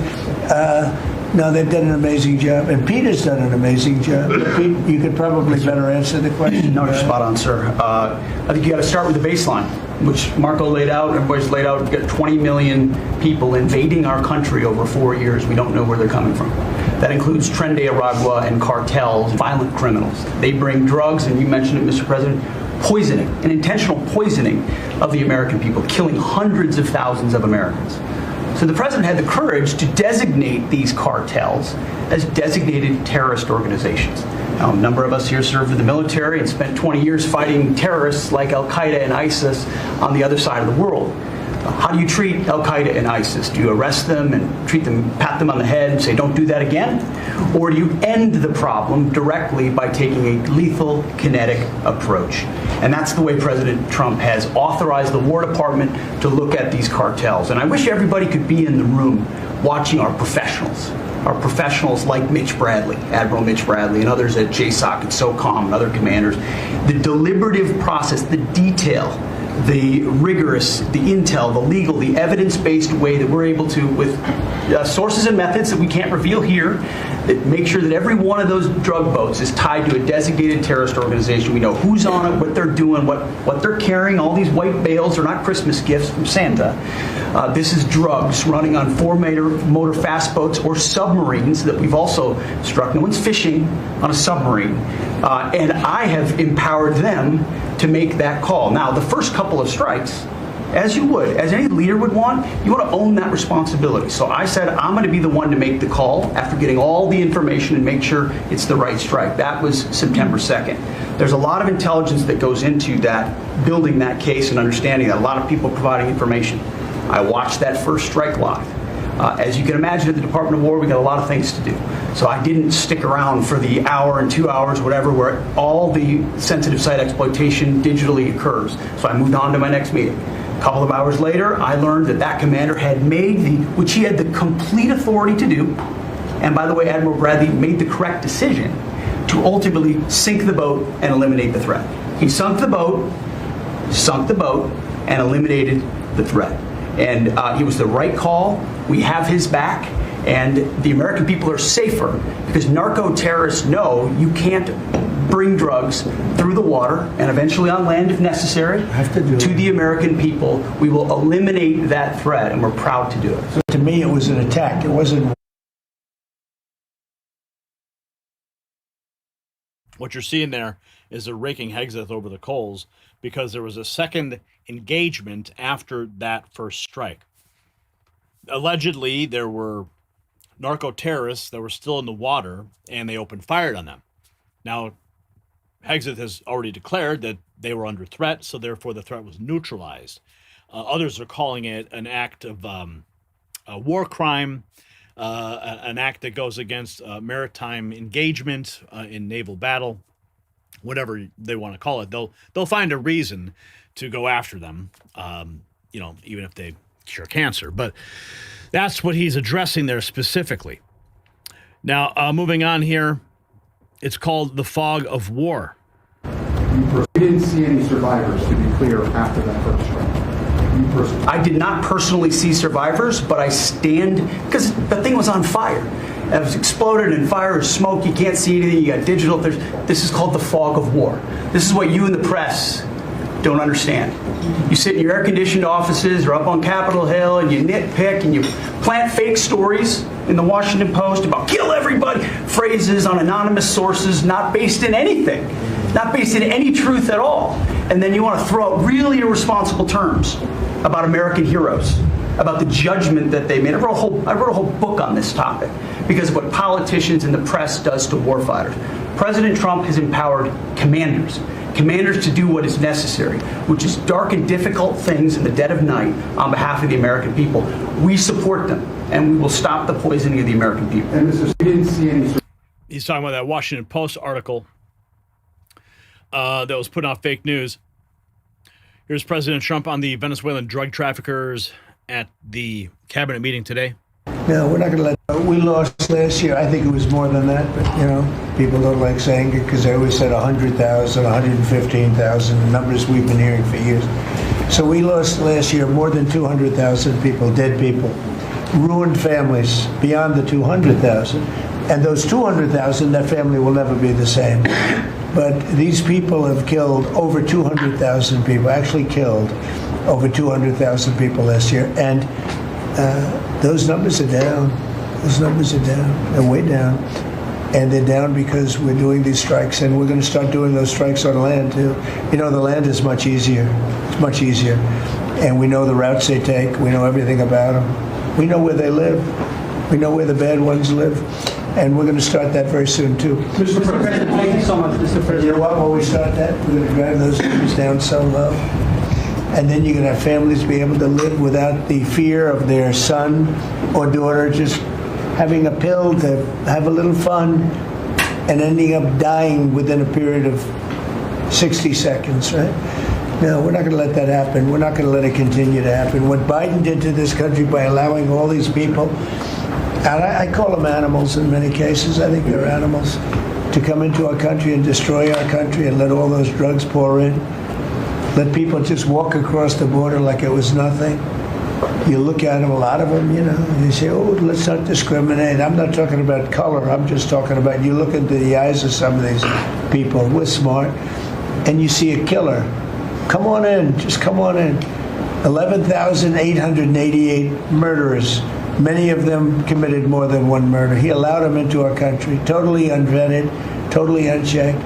But he also allowed drugs to come in at record numbers, and hundreds of thousands of people a year died. And we're taking those son of a bitches out. We lost. We're taking those sons of bitches out. Talking about land strikes. This is the major shift in U.S. policy, warning land strikes will target cartels in any nation tied to drug trafficking. Whether it's fentanyl. Mentioned potential land strikes. Can you elaborate anything on that? Are you talking I'll elaborate. If they come in through a certain country or any country, or if we think they're building mills for whether it's fentanyl or cocaine. I hear Colombia, the country of Colombia, is making cocaine. They have cocaine manufacturing plants, okay? And then they sell us their cocaine. We appreciate that very much. But yeah, anybody that's doing that and selling it into our country is subject to attack. So not necessarily just Venezuela? No, not just Venezuela, no. Venezuela's been very bad. Venezuela's been really bad in something else, probably worse than most, but a lot of other people do it too. They would send murderers into our country. They would empty their jails into our country. They sent people into our country that we don't want. They sent their drug dealers and their drug people into our country. They sent people from their mental institutions into our country, and we're getting them out. That was bad. That was real bad. And they also sent drugs. Yeah.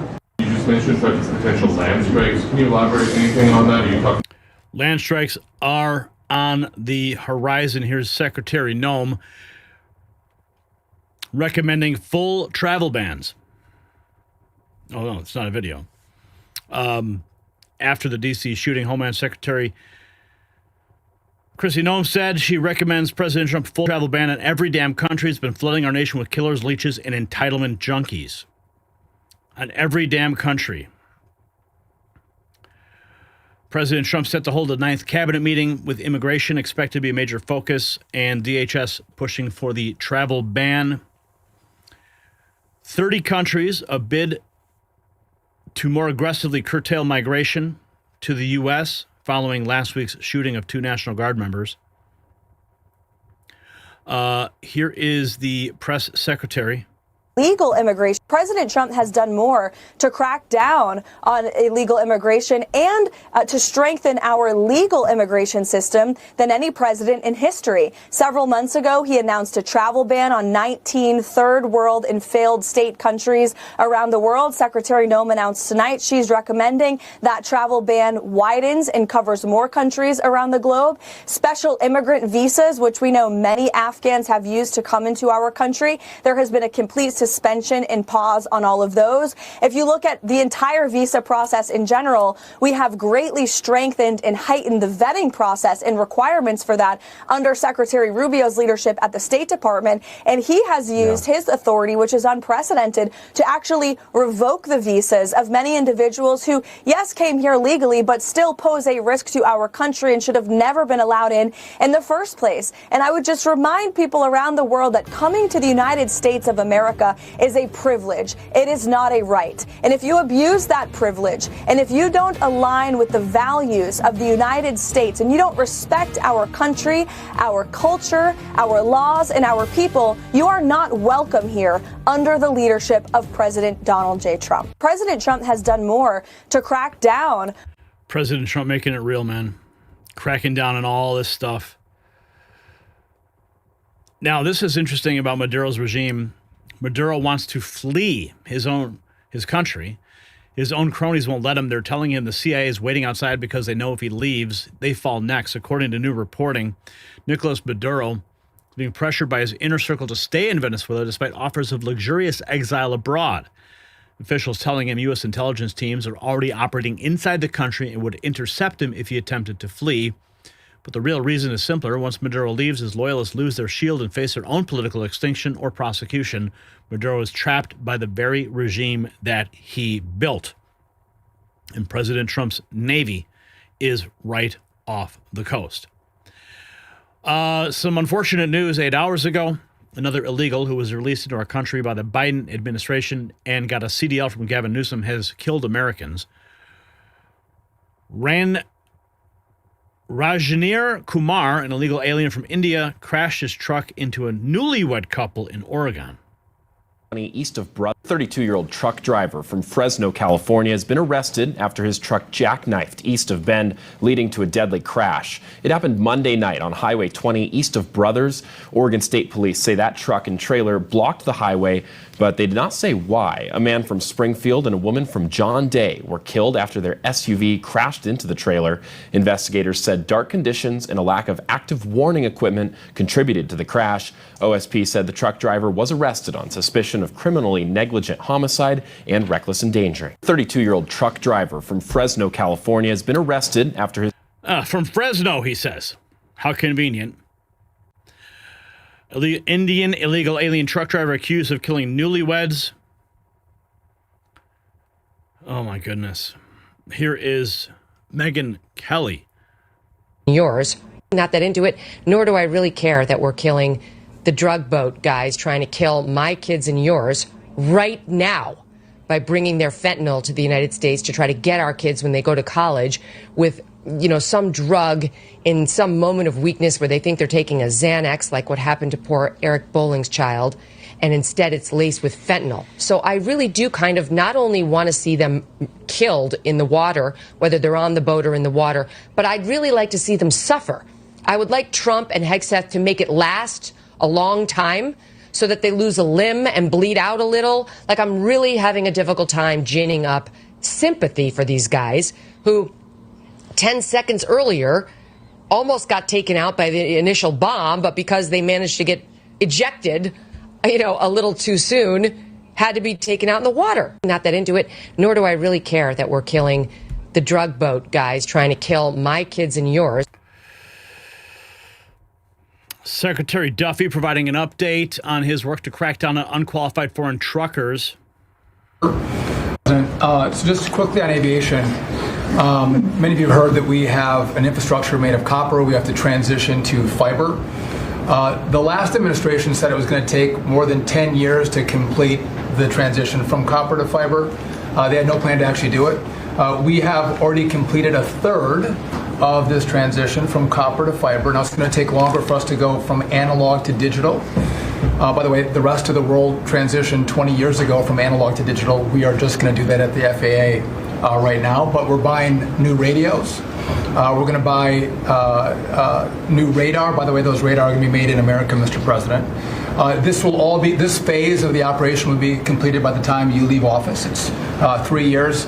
I do need another $20 billion, Congress, to start the second phase, which is really important, and we'll try to get that done also in that 3-year time period, but we need the money, critically important. With regard to commercial driver's license, I think we've covered a lot the crashes that have taken place around the country, and what we found is there have been states that have issued commercial driver's license to foreigners, and they've gone through sham schools, and they're not safe on American roadways. And so, in partnership with Secretary Noem, we have driven those numbers down. We got California, Gavin Newsom, to revoke 17,000 unlawfully issued licenses.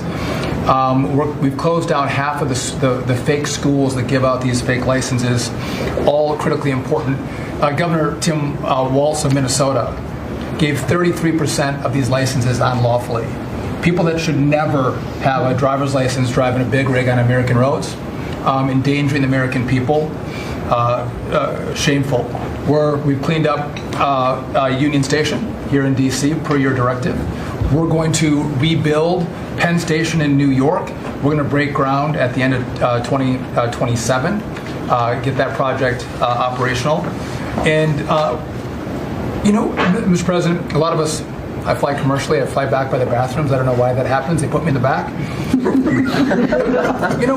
We've asked Americans to bring their better selves, to bring civility back to travel, to say, listen, let's say please and thank you. And if someone's pregnant on your flight and you're as strong as Pete is, well, pick up the bag and help her put it in the overhead bin. Let's be nice to each other, is what we've asked. Maybe not wear pajamas or slippers on the airplane. And I think it's been received fairly well, and I think we can all have a better travel experience when we do that. And just the last. So listen, here's the bottom line. The administration announced illegal alien releases have hit zero for 6 months straight. Border crossings at the lowest levels in over 50 years. The administration is tearing apart fraud rings, shutting down operations that exploited the system, and foreign governments are watching a regime in Venezuela collapse while American forces position themselves across the hemisphere. It's not a policy adjustment.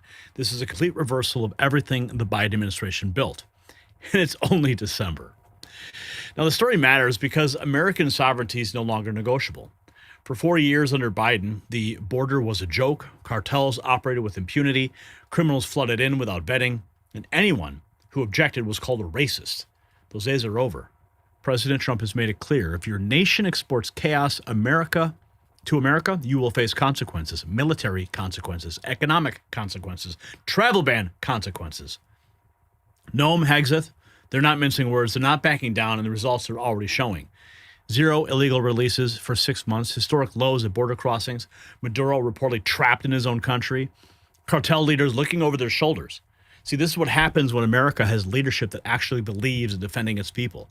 So my question for the comments, should the U.S. expand military strikes against cartels beyond just drug boats? Yes or no? Sound off in the comments. And gear up at the Next News merch shop, the link in the description.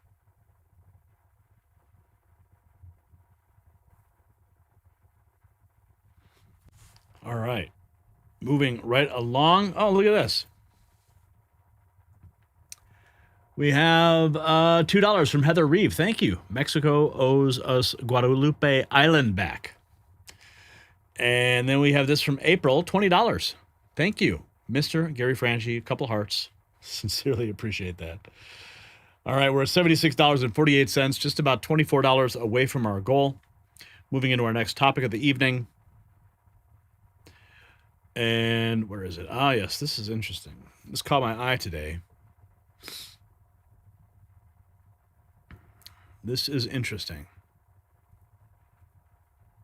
Okay.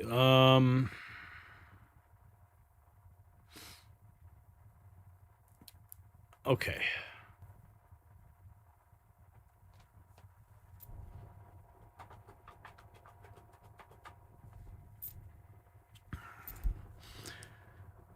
Something is happening in Ireland that the global media does not want you to see. Masked men standing before an Irish flag. Brian, take that over. Start from the top. Sorry. Man, something's in my eye. What the heck? Ugh. It's an eyeball. Okay. Take two. Something is happening in Ireland that the global media doesn't want you to see. Masked men standing before the Irish flag, armed, organized, and declaring that politicians who enabled mass migration are now legitimate targets. They call themselves the New Republican Movement, and their emergence comes after months of violent clashes between Irish citizens and police outside migrant hotels. Garda vans burned, water cannons deployed, thousands in the streets. This is not a protest anymore. This is a nation on the edge. And the ruling class that created this chaos has no idea what's coming next. Now, here's what's at stake. For years, Ireland's political elite opened the borders in lockstep with Brussels. Towns across the country watched crime surge and cultural cohesion evaporate. Citizens who objected were labeled far-right extremists. Then came the breaking points. In October, up to 2,000 people gathered outside the City West Hotel in Dublin after an asylum seeker was charged with assaulting a 10-year-old girl. The suspect had already been issued a deportation order months earlier, but he was still in the country. Riots erupted. Garda deployed water cannons and pepper spray. Horse-drawn carts charged police lines. In June, Ballymena in Northern Ireland exploded after 2 Romanian teenagers were charged with sexual assault. Over 100 police officers were injured across 2 weeks of unrest. And now a new group has emerged, reading declarations on video warning that action will be required. Not merely words, but decisive, principled action. The establishment sees it coming, and they are terrified. And some breaking news on the financial front. As global instability spreads, smart investors are looking beyond traditional markets. Over the past year, you may have seen the news about gold and silver, but maybe you're looking for something with even more upside. The search will take you straight to Nevada.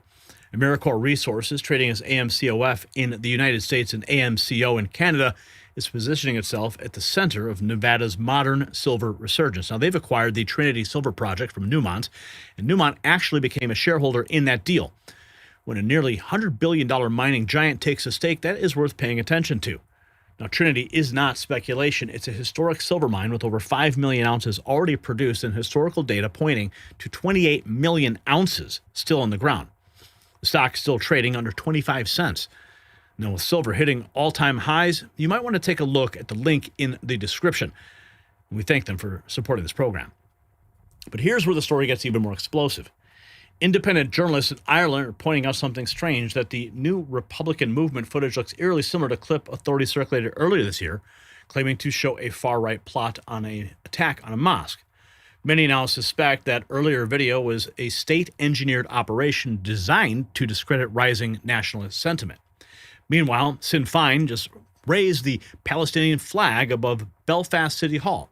One commenter called it sickening, saying that one of the 4 corners of the UK is now draped in a terrorist flag. For Irish citizens already furious over migration and crime, it was another slap in the face. Glenn Beck even issuing a warning. What is happening in Europe will come to America. But it doesn't have to be this way. However, this will not end well. Now, everyone's talking about this. You can see it on your screen here. This has been circulating for some time. And sadly, people, apparently they've had enough. They've had enough of the open borders. I know we have here in the United States, but you got to think about what's the size of Ireland. And when you have a nation the size of Ireland flooded with migrants, there's a culture shock. that occurs immediately.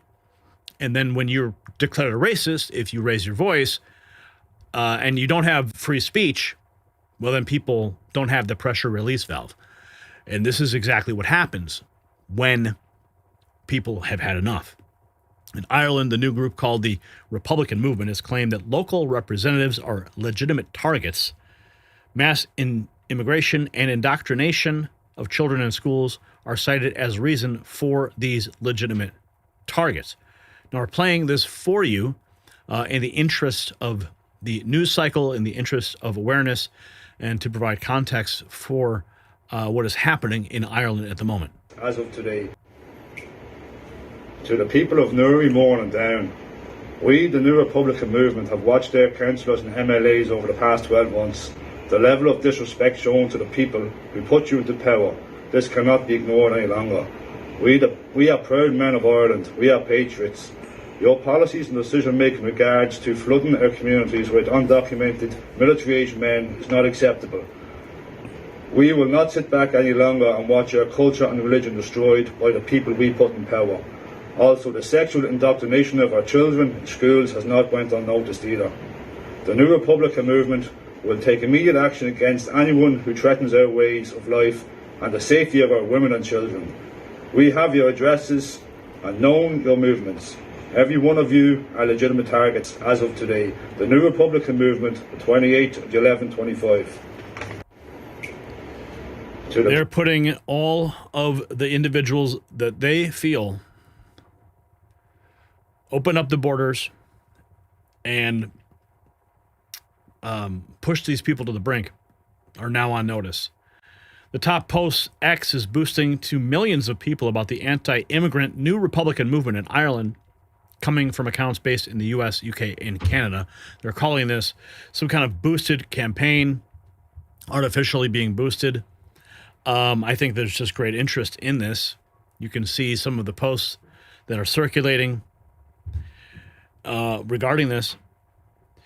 Here we have this 24 hours ago. The statue of Jesus Christ in a church in Ireland was destroyed by Muslims. That's what's alleged here. You can see it on your screen.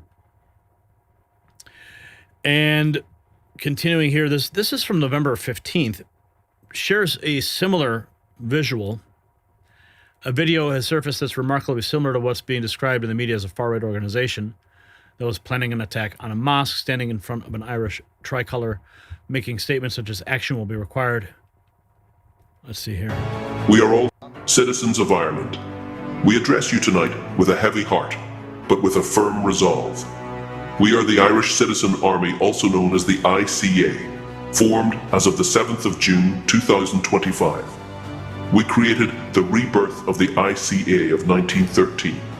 We are all citizens, fathers, mothers, sons, and daughters, driven to finally take action on the intolerable corruption which is forced on us by the Irish and British governments. We also believe that the British government has no right in Ireland, has never had any right in Ireland, and never can have any right in Ireland. We represent all of Ireland's 32 counties. We refuse to witness the suffering of our citizens. Our Irish citizens refuse to be treated as second-class citizens on their own island. We, the ICA, refuse to witness our heritage and culture being erased. We refuse to witness the suffering and killing of innocent Irish citizens. We, the ICA, will fight for Ireland. We, the ICA, will take the necessary steps to achieve our goals. Clearly, visual similarity there. Let's take a look at what Glenn Beck had to say on the topic. He says, and so it begins. This is a sad day when the people feel so betrayed by their own leaders that they feel this is the only way to back to sanity. Please, America, wake up before it's too late. What is happening in Europe will come here. It does not have to be this way. Senator Babette, who's Senator Babette? Christ is King. It was only a matter of time, he writes. Frankly, I'm surprised it took this long. I fear the same will eventually happen here in Australia. With our current unsustainable levels of unchecked migration and the steady flooding of our country with cultures fundamentally incompatible with our own, we are drifting towards civil unrest or worse. We need to reverse course while we still can. Migration must be limited to countries that share our values, and we must abandon the failed experiment of multiculturalism. A cohesive nation is built through assimilation, not segregation. If we want stability, unity, and a future that actually works, then we must put the Australian nation, culture, and people first.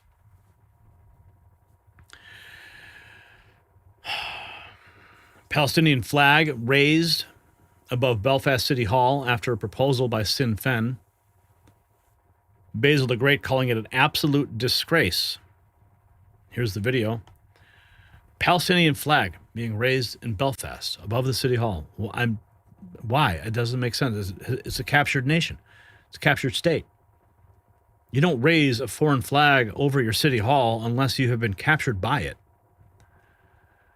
And that's why people are so fed up and frustrated that they are now resorting to actions like you see in these videos. The new Republican movement of Ireland put a warning to anyone trying to harm the lives of the Irish and who compromise the safety of women and children. They say it's time to stand with these animals, stand up to these animals taking over our towns and cities. Tommy Robinson says a new Republican movement has sprung up, armed with a new mission to protect the nation from the migrant invasion taking on the traitors in power. And, of course, we have this. This looks like Zelensky. Ukrainians and Irish spent centuries fighting for the right to remain themselves. Zelensky's PR tour stops in Dublin.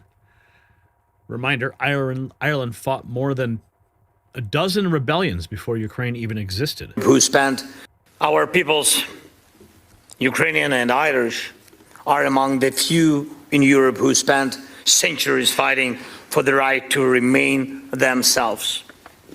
Well, it certainly seems that there is a rebellion about to take place in Ireland. And we have this video here. Norway. Ireland. Norway. Ireland. France. London. Germany.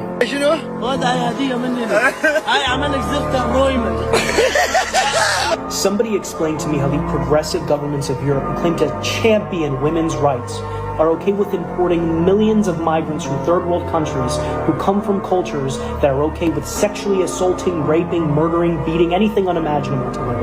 You actually don't need to explain it to me because I understand the phenomenon. The reality is that they're hypocrites who don't actually care about women. They only care about them when it comes to murdering their unborn children in the womb and putting white men in jail for rape allegations from 50 years ago. This is the same type of hypocrisy we see from American politicians who claim to champion women's rights but are okay with men entering their sports and destroying them or their restrooms and making them feel unsafe. I'm an American, so admittedly my knowledge of European politics is pretty limited. But if you're European watching this, there's one thing I can tell you for sure. It is very obvious your politicians care more about Muhammad than they care about your sister, they care about your mother, they care about your daughter, and they care about you. Norway. And that's exactly why you're seeing this movement starting now in Ireland. So here's the bottom line. From Ireland to England to France to the Netherlands to Germany, ordinary citizens are saying enough. Working class, native-born, culturally rooted, they're watching their neighborhoods transform, their daughters assaulted, their heritage mocked, and their leaders do nothing but lecture them about tolerance. The New Republicans movement message is clear. We will stand up for our women and children, we will defend our towns and cities, and we will not be replaced. Now, this is no longer a fringe sentiment. This is a continent awakening. And the political elite who created this crisis have no idea how to stop it. The story matters because what happens in Europe never stays in Europe. The same forces pushing open borders in Dublin are pushing them in Washington. The same media calling Irish patriots far-right extremists call American patriots the same thing. It's the same playbook, the same lies, the same betrayal. Ireland is showing what happens when the government imports chaos and then criminalizes citizens who object. But the people don't forget. What do? They end up organizing. They resist, and eventually they fight back. Now, whether you agree with their methods or not, the cause is undeniable. Nations have the right to exist, and cultures have the right to survive, and citizens have the right to safety. That's not extremism, it's common sense. So here's my question for you. Is what's happening in Ireland a warning sign for America, as Glenn Beck suggests? Yes or no? Let me know in the comments, and gear up at the next news merch shop. You'll find the link in the description.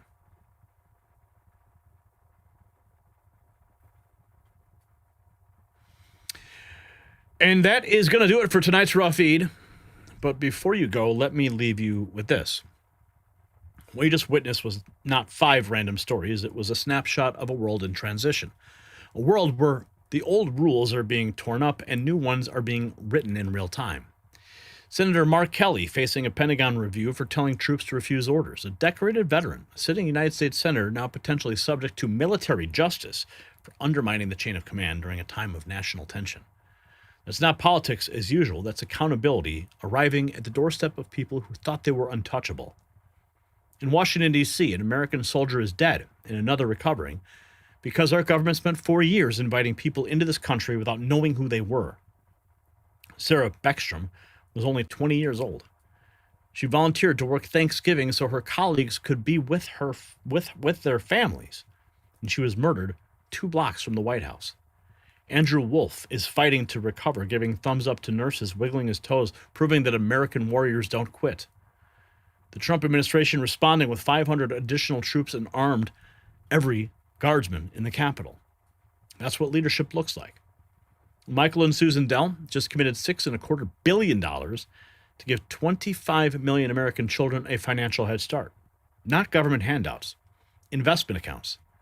Ownership, skin in the game, a new generation of young Americans who will grow up understanding that wealth is built, not redistributed.